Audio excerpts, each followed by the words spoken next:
Alright,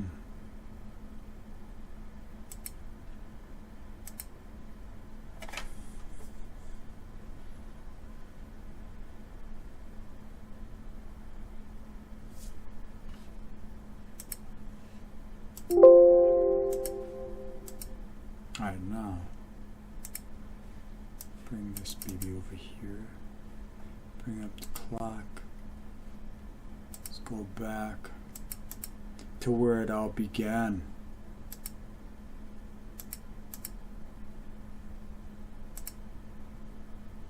Oh, where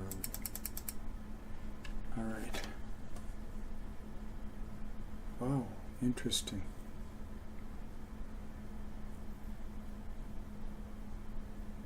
I never try and strategize and use timing and all that stuff. I like to just live by feeling.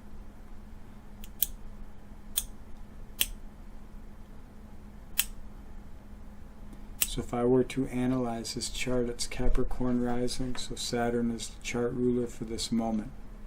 You can do this at home. Saturn's the second house here. In the second house.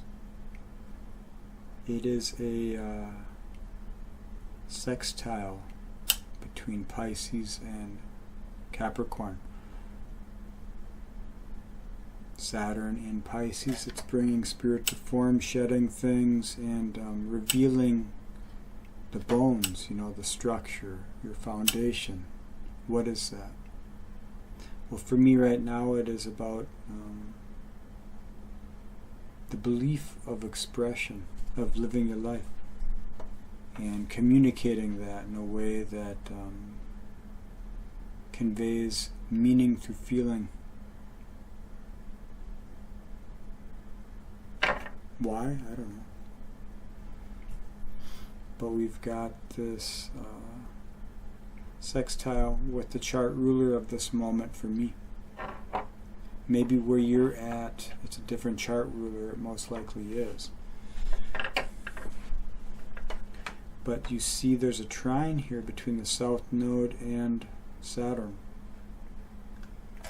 So I'm looking at this. Saturn's going direct. The transformation of, the working transformation of Saturn and Pisces is way over here at 7 of Leo, where Mars is right now. Mars is exalted in Capricorn. Mars is exalted at 29 degrees Capricorn. And that's where Pluto is going retrograde here. And now, this is the spirit when you get into Leo. So the passion is finding form here. And currently it's a very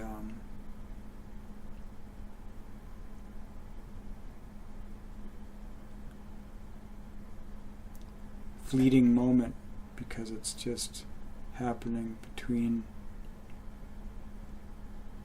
awareness and this moment in time, where there's a working quincunx here, an opening quincunx in conjunct. So following your passion brings spirit to form that informs this chart for me.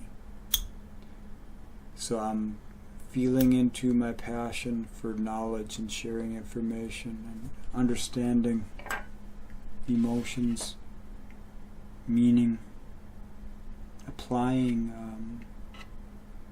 the value of the belief. And we've got the moon here in the 11th house of Sagittarius, and a full moon between 11 and 5. That's like the Hollywood axis. What you self-express here is felt out here, and this is in the collective.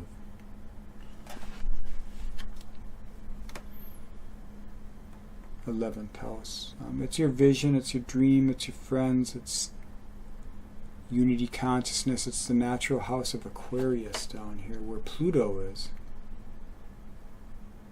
currently in opposition, coming into a perfect opposition with Venus coming through the emotions of Cancer. This is why a lot of us are feeling these moons.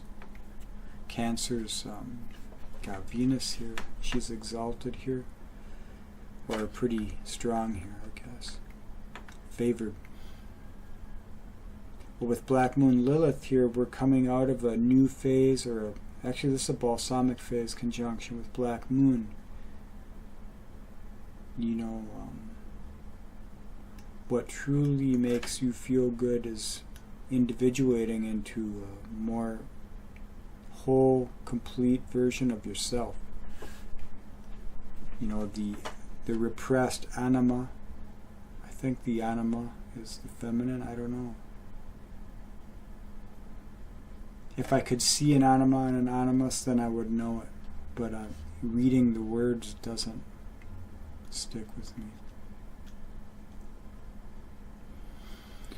But the coming into true value here with not the hardware store, I'm talking about value of the heart as she enters into Leo, and she has to pass through the gates of Pluto, of Hades. So this is Persephone coming out of the lunarian portion of the chart, the nocturnal portion.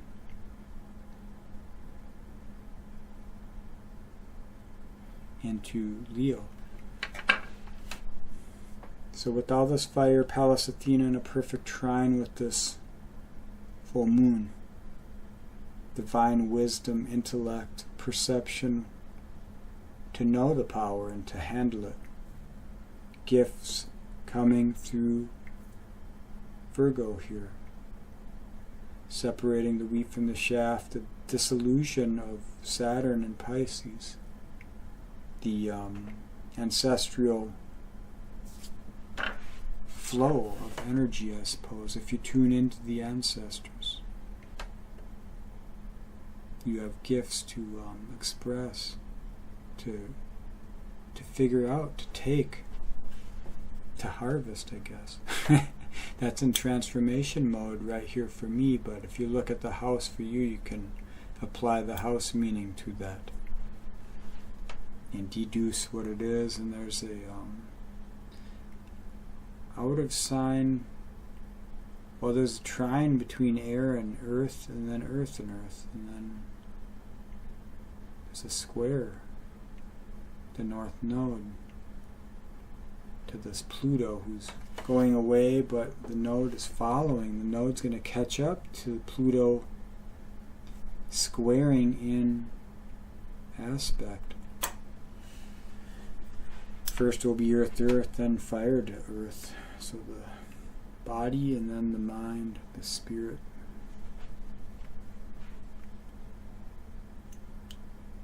So it's systems, you know. New spirit into old systems, what happens? There needs to be new systems.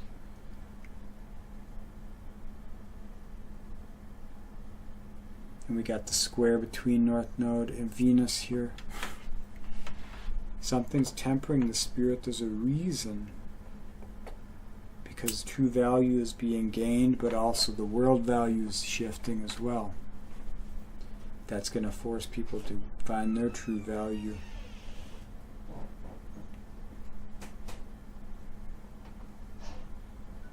For me, it's speaking astrology is about application. It's not about prognosis. Because the world's going to happen. I can't do anything about that. The only thing I can do is about me. And if I'm on point, then it's okay. And if you have that approach in life, then you'll make the world a better place. That's this grand fixed trine here. Or this grand fixed cross. Trine. I got this white thing in my mind here. Look at all these dang trines and these semi-squares. And these squares and these sextiles, these septiles. I mean, we got all this alien energy flowing through this thing.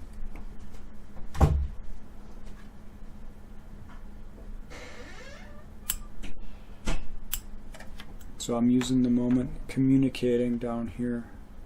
Jupiter conjunct North Node, new phase conjunction. Jupiter's in a new expression to Taurus, happening on my DC into my 7th house, which is trining my current profection in Virgo. So Mercury is highlighted, I'm communicating. That's the Uranian aspect as well, because I have Uranus opposing Mercury on my AC/DC. And that naturally touches into Chiron, because I have Chiron conjunct my DC and Mercury. So I feel things. And I gotta figure them out. Is it me? What is it? That's where the value of belief is cultivated for Taurus, you know. It's in the sensations of life. We get pulled to meaning through the spirit, and then we feel what it means in the flesh. And this is how wisdom is cultivated through Taurus. It's through the feeling. That's what I'm doing energetically. Some people that are doing it physically in the 1st house. Some bringing it to form in the 7th, relationships. Some bringing it to form in the 11th, the vision, the dream, the expression of where you're trying to create something in this world. A unification of something. Depends on what you got here. If it's Taurus, it's of the flesh, it's of a physical manifestation. If it's an earth sign in general, it is. But it's just, for me, it's about the expression, the service. What do you do with all this knowledge? How do you get it to form? It's not just about speaking, it's about doing, creating, getting your hands on things. That's life. I'm not here to escape the wheel. I'm here to bring the wheel in motion. I think that's a gift. Alright, now we got Neptune here, Vesta, the passion of whatever's at 22 here is feeling the passion. And it's happening in the last decan of Neptune. So look at what that is for you. That's your pole star, that's your direction. Where is Pisces, where is Taurus for you? Then look at the planet, what it is in your chart. Like, how does it affect you? Is it of the mind? Is it an opposition, an exact opposition with Mercury? If so, then you should follow wise advice, wise counsel. Someone that's not living in the shadow.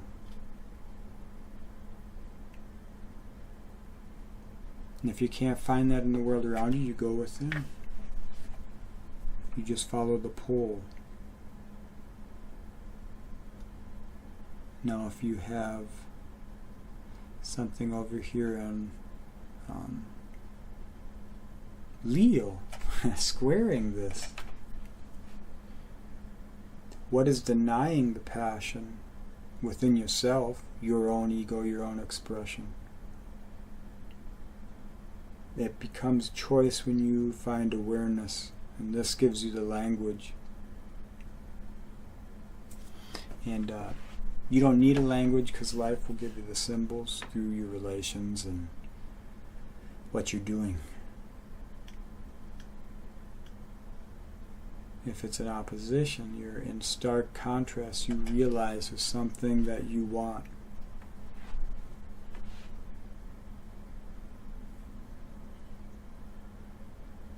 And you don't have the words to do it within, so you got to go out there to get it.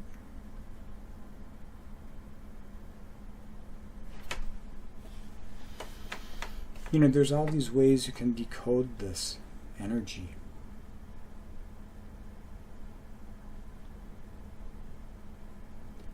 But do you see the value in it? Some of us, we just prefer to live. I learn things so I can forget them. Once I feel the energy, that's enough. I don't need to keep digging.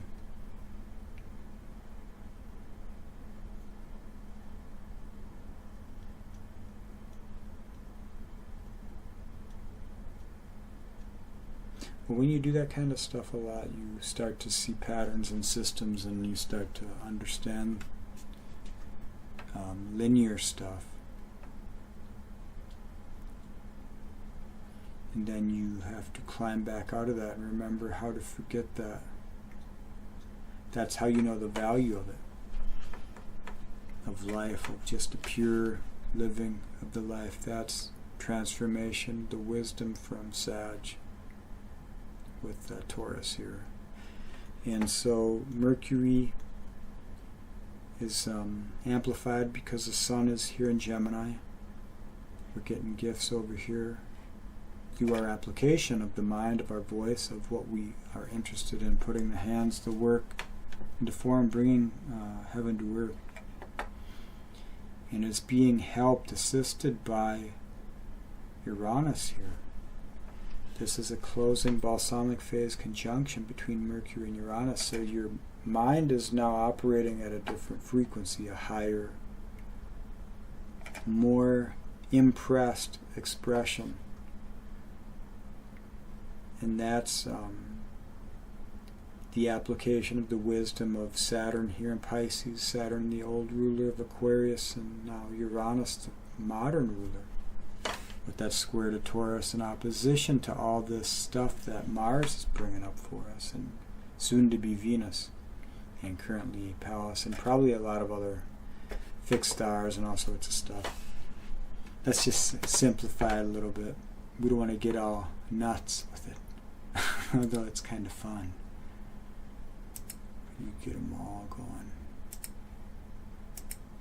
Boom, look at that, You could spend years looking at this thing, and why? But I do like to look at the different points from time to time to see if I find patterns, specifically the mythological points. Like this is Apollon right here. In the 9th house, Apollon and Scorpio. Some of them have breakdowns. This is Solar Fire. It's a good product. Pallas represents the wisdom seeker in intellectual pursuits and perhaps handicrafts. Like Uranus, it has a bearing on the wake-up calls, sudden changes, and shocks. It rules a higher understanding of things and the processes, however challenging, difficult, and demanding of change in one's life that are required to gain it. And I can attest to this. I have Pallas Athena at 23 degrees Leo. So Paladin energy can be quite violent and disruptive, and even destructive, making things as hard to endure as they need to get in order to catalyze necessary action in the alteration. To me, that's the Aries fire that helps with that Taurus need to feel. It's a banging of the head against things. Ignorance to learn. In this light, Pallas by transit can point to times of great stress, particularly if the person affected is resisting change. Pallas is also one of the symbols of the mind and prospers intellectually acumen and the cultivation of intelligence. Cultivation. What is the spirit you feel? Breaking it into words and understanding, that's like a process that you realize as you're living life. That's the cultivation. So Pallas people tend to be smart and fast, quick on the uptake and quick in action. I think I am. Although negative or unskillful expressions of Pallas can be apparently stupid because blocked by on some level, and clumsy, or sometimes very cut off and alienated. It's hard for me to adopt established logic, because I have to feel the reasons for why it's been created. Sometimes it's a waste of time, sometimes I figure out something that's something different and it works for me. Alright, that's how you develop thinking, what they call intelligence, by applying it, I guess. Cut off and alienated, that's part of the Iranian thing. The energy of this asteroid can take a quirkiness to the point of oddness and inability to relate in normal ways. Probably. However, the best gifts of Pallas are those of insight and understanding, and the capacity to know and act in more astute, informed, and ultimately kindly ways. Yeah, when you become aware, you don't want to tread on people. And there's another bonus with this asteroid. Pallas seems to prosper a sense of humor. And it is always prominent in the charts of satirists and comedians. One of the ways in which Pallas helps us to deal with the rigorous and stresses of life is to make a joke of things instead of crying about them. To those that think the world's a comedy, to those that feel it's a tragedy, this is why people become smart and they start getting funny. You've got to bring that tension to form. Pain needs an expression, so there's a lot of great comedian philosophers in this world.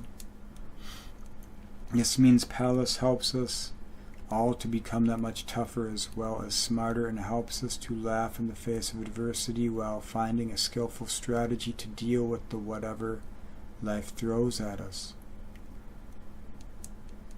I got that in my 10th, so I'm doing that, I guess. Some people that would be ego because it's expression through Leo. To some people that would be narcissistic, I suppose. To some that's natural though. That's the fire energy. If you live in the fire, you know. You have to be you. So it's the curse of the blessing. So with Scorpio rising for me, I feel all the negative emotions and I feed it back into my expression, and it created a lot of loops for me growing up. So if you got Pallas in the 7th, you have much wisdom about the way people relate to others. You may be a good counselor, you may have difficulty sharing your feelings with intimate partners. Pallas in Leo, this is me. You have a creative mind which you enjoy using. You like to play with words. You may write or be involved in a creative project in the world of the arts. Maybe one day. What does it say if it's in the 10th?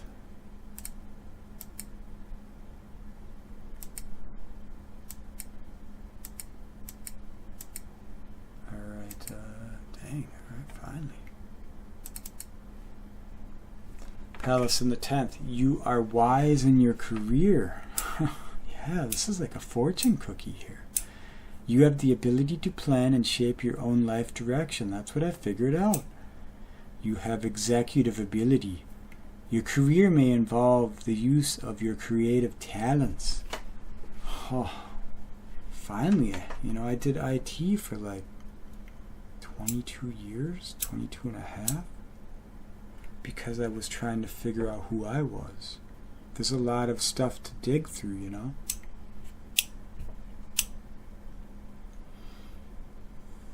Alright, so you got Pallas in Leo right now. Where's Leo in your chart? And then look at where she is natally in your chart. And then you could look at where she is progressively, and you could study those Sabian symbols, the degrees, the omega points. You could look at midpoints as well if you want to get really nasty with it. But I just stick to the basics and let my intuition fill in the gaps. If I need to dig, I feel the need. So you probably got similar ways, you know. But maybe you'll express it differently. Alright, so this is what you can kind of do, you know, when you got this app. You can learn stuff. This one, I need more than that. Where's mine? There we go. You know, the Sacred Seven's cool, but I like all the information here. How did we get on this date? Alright, so that's just a quick breakdown thing. I hope it was helpful. That's kind of how I use astrology, but I don't talk usually. So this is the first time I did this. This is my new podcast. It's AriesPointPodcast. AriesPointProjectPodcast. Episode 1. I'm going to do numbers on this one. I'll let my... now that Pluto's going back into Capricorn, that's how I'm going to focus that energy. Alright, well, thanks for watching, listening, being...